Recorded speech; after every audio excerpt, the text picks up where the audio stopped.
우리 아들이 그 애를 처음 데려왔을 때가 기억납니다.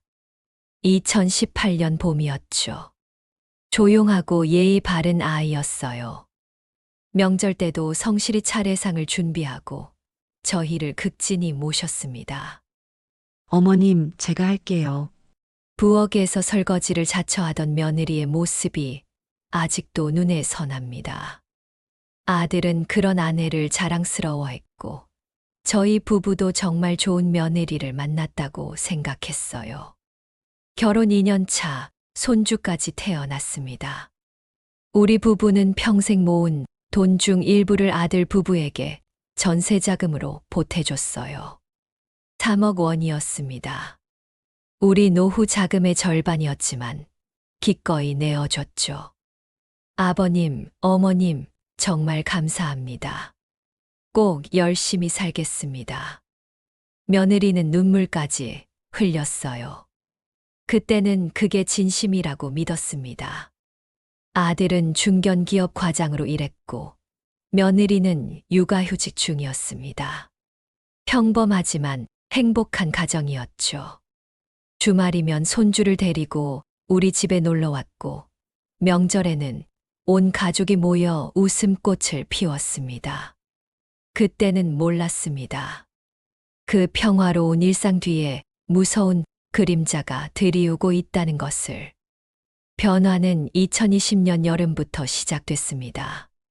코로나로 세상이 멈춘 그때였죠. 며느리는 집에서 아이를 돌보며 많은 시간을 보냈습니다.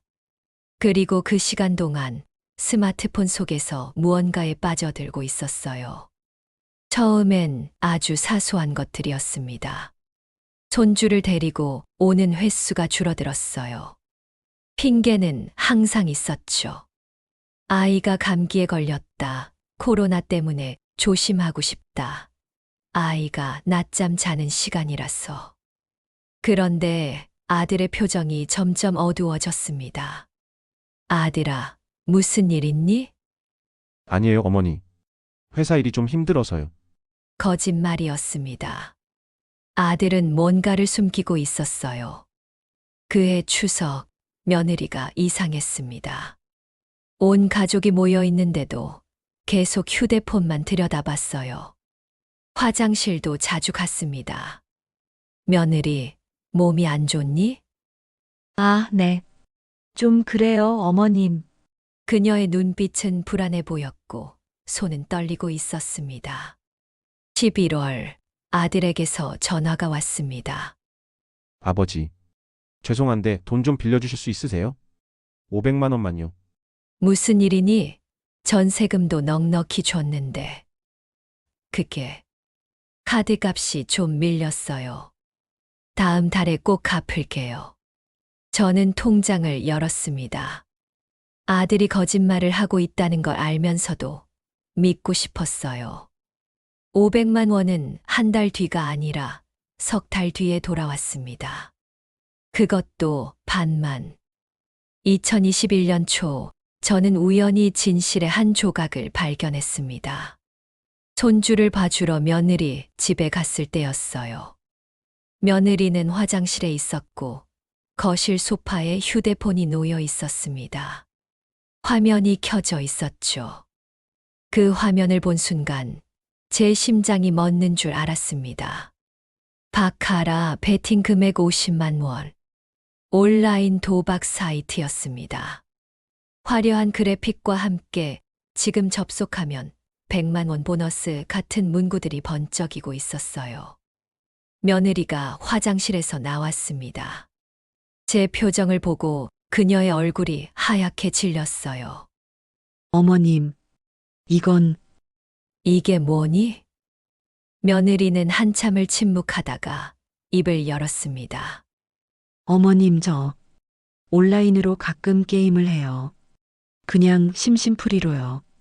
돈은 조금만 걸어요. 이게 게임이니? 이건 도박이야. 아니에요. 도박 아니에요. 그냥 재미로 하는 거예요. 친구들도 다 해요. SNS에서 광고도 많이 하고 합법적인 거예요. 며느리는 필사적으로 변명했습니다. 나중에 알게 된 사실이지만 며느리는 인스타그램 광고를 통해 온라인 도박에 입문했습니다. 하루 10분, 월 300만 원 수익, 초보자 환영 이벤트 같은 현혹적인 광고였죠. 처음엔 정말 소액이었대요. 10,000원, 20,000원씩 걸었답니다. 그런데 한 번 50만 원을 땄대요. 너무 쉽게. 어머님, 진짜 쉬워요. 패턴만 읽으면 돼요. 저 요즘 계속 이기고 있어요. 며느리의 눈빛은 이미 정상이 아니었습니다. 저는 그날 아들을 만나 이야기했습니다. 아들아, 며느리가 온라인으로 도박을 하고 있더라. 알아요, 어머니. 제가 말려봤는데 듣지를 않아요. 그냥 취미라고 돈도 조금만 쓴다고. 조금? 화면에 50만 원이라고 떠 있더라. 아들은 고개를 떨구었습니다. 사실 카드값이 왜 밀렸는지 이제 알겠어요. 온라인 도박의 가장 무서운 점은 시간과 장소를 가리지 않는다는 것이었습니다. 며느리는 24시간, 언제 어디서든 도박을 할 수 있었어요. 아이를 재우고 화장실에서, 마트에서 장을 보다가도, 심지어 운전 중에도 휴대폰을 들여다봤습니다. 온라인 도박 사이트들은 교묘했습니다. 카카오톡으로 오늘의 보너스, 지금 입금하면 50% 추가 지급 같은 메시지를 끊임없이 보냈어요. 며느리는 그 유혹을 이길 수 없었습니다. 3월 아들이 또 전화했습니다. 아버지, 이번엔 1,000만 원이 필요해요. 아들아, 대체 무슨 일이니? 솔직히 말해라. 긴 침묵이 흘렀습니다. 아내가 빚이 좀 있어요. 얼마나? 5,000만 원이요. 천둥 맞은 것 같았습니다. 저는 며느리를 집으로 불렀습니다. 단둘이 마주 앉았죠. 며느리, 빚이 5천만 원이라고? 며느리는 그제야 무너져 내렸습니다. 울면서 모든 것을 털어놨어요. 어머님, 처음엔 정말 이겼어요. 100만 원을 따서 너무 기뻤죠. 그래서 계속했어요. 그런데 어느 순간부터 계속 잃기 시작했어요. 그럼 멈춰야지. 멈출 수가 없었어요. 한 번만 더 하면 딸 수 있을 것 같았어요. 그래서 더 큰 돈을 걸었고 또 잃었어요. 그럼 더 큰 돈을 걸어서 본전을 찾아야 한다고 생각했어요. 전형적인 도박 중독자의 논리였습니다. 온라인이라서 더 무서웠어요. 집에서 침대에 누워서도 할 수 있으니까 밤새도록 했어요. 아이가 자는 동안 남편이 출근한 뒤에 심지어 아이 어린이집 운동회에서도 했어요. 며느리는 계속 울었습니다. 처음엔 한국 사이트였는데 그게 막히니까 해외 사이트로 옮겨갔어요. 필리핀, 마카오, 이름도 모르는 나라들. 가상화폐로 입금하고 환전하고 복잡해졌지만 멈출 수 없었어요. 카드는 20개요. 제 명의로 10개, 남편 명의로 5개, 그리고 며느리가 고개를 들지 못했습니다. 그리고 어머님 명의로 5개요. 순간 세상이 무너지는 것 같았습니다. 온라인 도박만으로는 부족했던 모양입니다.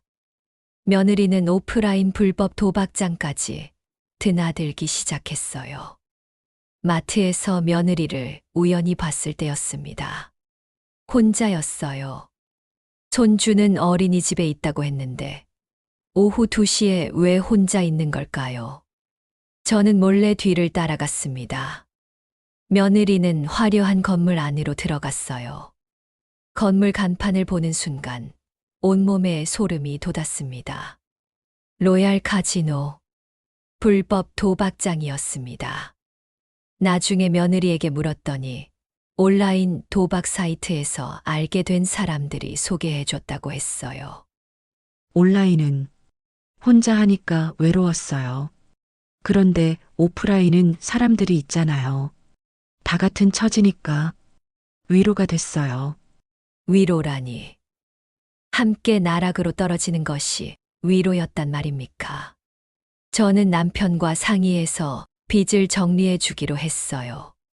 다시 시작할 수 있다면 우리 손주를 위해서라도 도와줘야 한다고 생각했죠.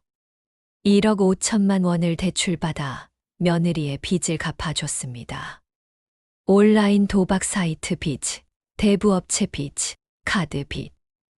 우리 노후 자금은 이제 거의 바닥이 났습니다. 정말 감사합니다. 은혜를 평생 잊지 않겠습니다. 이제 정말 끊을게요. 휴대폰도 바꾸고 도박 사이트도 다 차단할게요. 며느리는 또 눈물을 흘렸어요. 한 달 후, 며느리는 새 휴대폰으로 또 다른 온라인 도박 사이트에 접속하고 있었습니다. 텔레그램으로 들어오는 신규 사이트 오픈, VIP 회원 특별 이벤트 메시지들. 며느리는 그걸 끊을 수 없었어요. 어머님, 이번엔 정말 딸 수 있어요. 새로운 사이트는 당첨률이 높대요. VIP가 되면 더 많이 딸 수 있다고. 이미 정신이 망가진 상태였습니다. 2022년 여름, 재앙이 터졌습니다. 은행에서 전화가 왔어요. 고객님, 대출금 상환이 3달째 연체되고 있습니다. 무슨 말씀이세요? 우리는 대출이 하나밖에 없는데요. 고객님 명의로 작년에 받으신 대출이 3개 더 있습니다. 총 8천만 원입니다. 머리가 하얗게 변했습니다.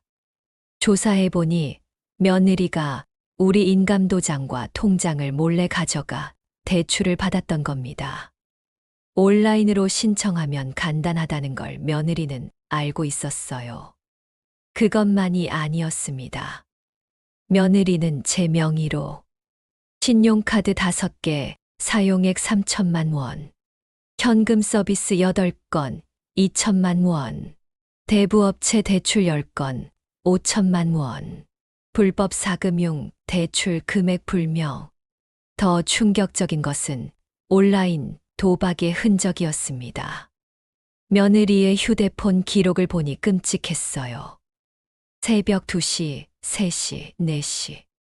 밤새도록 온라인 도박 사이트에 접속한 기록들. 한 달에 수백 번씩 입출금 거래.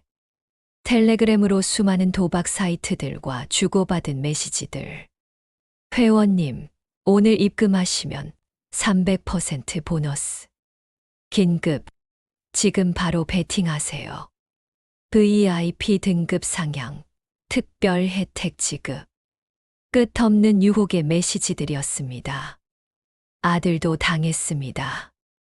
며느리는 아들이 자는 동안 지문 인식으로 휴대폰을 열어 아들 명의로도 대출을 받았어요.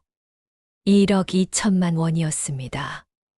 우리 가족은 순식간에 3억 원이 넘는 빚더미에 올라앉았습니다. 며느리는 잠적했습니다. 마지막으로 남긴 메시지는 카카오톡이었어요. 죄송합니다. 저 해외로 갑니다. 거기서 일해서 꼭 빚 갚겠습니다. 하지만 며느리가 간 곳은 해외 취업이 아니었습니다. 캄보디아의 불법 온라인 도박 사이트 운영 조직이었어요. 경찰 조사에서 밝혀진 사실입니다. 아이러니하게도 며느리는 도박의 피해자에서 도박의 가해자가 되어 있었습니다. 다른 사람들을 온라인 도박으로 끌어들이는 일을 하고 있었던 거예요. 대출 이자만 매달 400만 원이 넘었습니다. 우리 부부의 연금으로는 감당할 수 없었어요. 집을 팔아야 했습니다. 40년을 살아온 우리 집. 아이들을 키우고 명절 때마다 가족이 모였던 그 집. 모든 것을 내려놓아야 했습니다. 집을 팔아도 빚을 다 갚을 수 없었어요. 결국 파산 신청을 했습니다. 남편은 그 충격으로 쓰러졌습니다. 뇌졸중이었어요. 저는 70살의 나이에 다시 일을 시작했습니다. 식당에서 설거지를 하고 아파트 청소를 합니다. 하루 12시간씩 일해도 병원비와 손주 양육비를 대기엔 부족합니다. 아들은 파산한 저희와 거리를 뒀습니다. 며느리와 이혼했지만 자기도 빚에 허덕이느라 저희를 도울 여력이 없다고 했어요. 손주는 이제 7살입니다. 할머니가 왜 매일 일하러 가는지, 왜 작은 원룸에 사는지 묻습니다. 할머니, 엄마는 언제 와? 곧 온단다, 얘야. 거짓말입니다. 며느리는 필리핀에서 체포되어 현지 교도소에 수감되어 있습니다. 에필로그 당신에게 전하는 경고. 밤이면 생각합니다. 만약 그때 며느리의 휴대폰을 더 주의 깊게 봤다면, 온라인 도박의 위험성을 미리 알았다면, 하지만 후회해도 소용없습니다. 온라인 도박은 오프라인 도박보다 훨씬 더 위험합니다. 언제 어디서든 접속할 수 있고, 스문의 시간 유혹이 계속되고, 혼자서 몰래 할 수 있으니까요. 가족도 친구도 모르는 사이에 수천만 원이 사라집니다. 화려한 광고, 현혹적인 보너스, 쉽게 돈을 벌 수 있다는 거짓말. 모두 사람들을 파멸로 이끄는 덫입니다. 특히 요즘은 SNS 광고, 유튜브 광고, 심지어 웹툰 사이에도 도박 사이트 광고가 있습니다.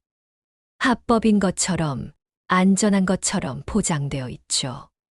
하지만 절대 속지 마세요. 온라인 도박은 중독성이 더 강하고, 빚은 더 빨리 쌓이고, 인생은 더 빨리 무너집니다.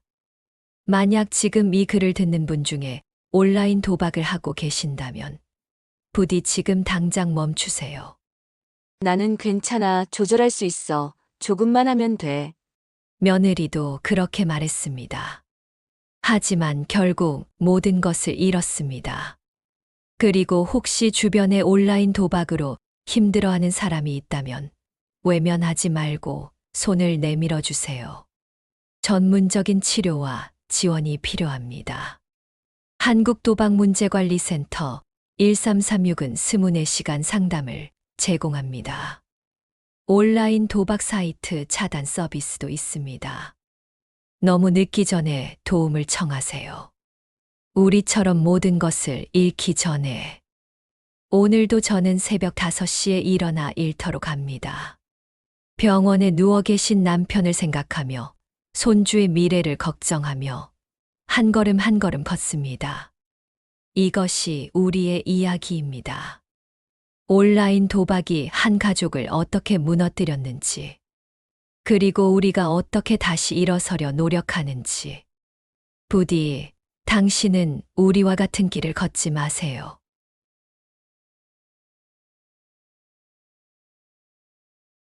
오늘 이야기는 여기까지입니다. 다음 이야기에서도 더 흥미진진한 이야기로 찾아뵙겠습니다. 조, 대, 구, 알, 좋아요, 댓글, 구독, 알람은 더 많은 이야기 제작에 힘이 됩니다. 지금까지 사연당에서 전해드렸습니다. 감사합니다. 얼른 구독하셔서 새로 올라오는 글을 빠르게 알람 받아보세요.